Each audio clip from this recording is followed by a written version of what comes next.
હે WhatsApp guys, કેમ છો મારા ઘેલાઓ? क्या बोला तूने?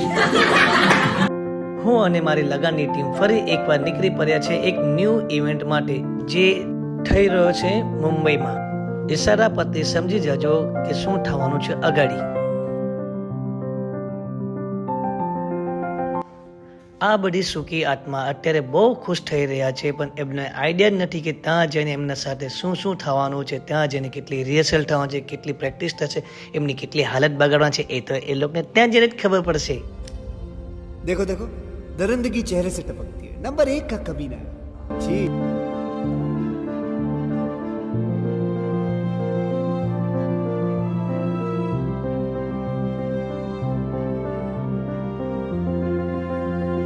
વલસાડ ટુ વિરાર અમને પહોંચતા થયા 4 કલાક. આ 4 કલાક અમે જેમ તેમ કાઢીને પહોંચ્યા હતા વિરાર. વિરાર સુધીનો સફર અમારો ખૂબ જ સુખી, તંદુરસ્ત અને સુકૂન ભર્યો હતો.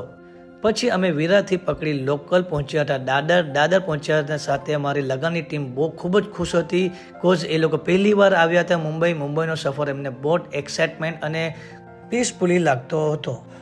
દાદર તો ઠાણેના સફરમાં મારા ઘેલા અને ઘેલીઓની થઈ હાલત ખરાબ, બિકોઝ એ લોકો ઇમેજિન કર્યું જ નહીં હતું કે મુંબઈના સફરમાં આ લોકોને આટલું ક્રાઉડ જોવા મળશે, એ પણ લોકલ ટ્રેનમાં.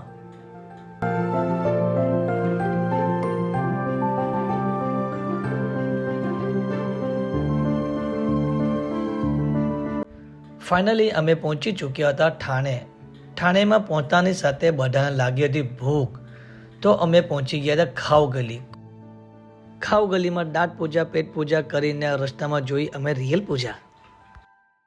खाओ माँ कसम.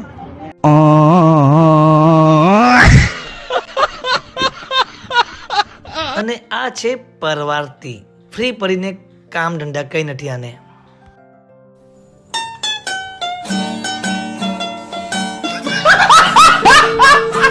લોકેશન પર પહોંચ્યા બાદ અમે ચાલુ કરી દીધી હતી પ્રેક્ટિસ દોરાન અમને ખ્યાલ પડ્યો કે ત્યાંના લોકોને અમારી નોર્મલ અને સિમ્પલ કોરિયોગ્રાફી જોઈતી હતી, જે અમે રેગ્યુલર બેઝિસ પર એવરી ડે ગરબા ક્લાસીસમાં કરીએ છીએ. તો મારા બધા ઘેલા અને ઘેલીઓને તો મજા પડી ગઈ.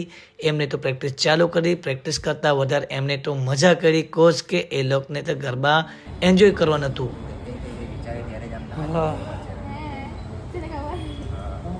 रिहर्सल करके बैठ गए थके सब लोग.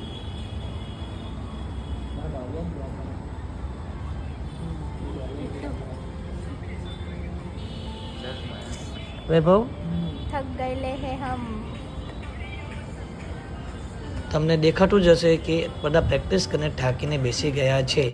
સો એ દોરાન મેં વિચાર્યું કે તમને પાછળનો થોડો વ્યૂ બતાવી દઉં, બિકોઝ ત્યાંનો વ્યૂ તમે ખુદ જુઓ કેટલો સુંદર અને વાવ છે.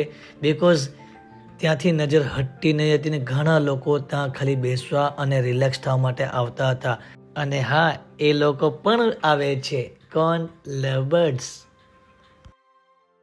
નીચે આવ્યા બાદ પછી એ લોકો લાગી ગયા એકબીજાને મજાક મસ્તી કરવા, ટાંગ ખેંચવા લાગ્યા.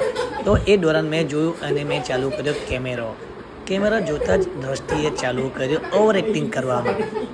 ઓવર એક્ટિંગના ચક્કરમાં એ લોકોએ મજાક મસ્તી બંધ કરીને વગર કામે હસવાનું ચાલુ કર્યું, હા હા હી હી કરીને. એ દ્રષ્ટિને જોઈને પછી રિયા બી ચાલુ કરી કે એ દોરાન પછી મેં બોલી પડ્યો, દ્રષ્ટિ पहले और एक्टिंग कर दी और 50 रुपया काट ओवर एक्टिंग के वजह. લાસ્ટમાં ડિનર કરીને અમે બધા ટાટિયા લાંબા કરીને સૂઈ ગયા હતા. સો ગાઈઝ, બાકીનો વ્લોગ તમને નેક્સ્ટ પાર્ટમાં જોવા મળશે. આપણી ચેનલને સબસ્ક્રાઈબ કરવાનું, લાઈક કરવાનું, કોમેન્ટ કરવાનું, શેર કરવાનું ભૂલતા નહીં બિલકુલ બી.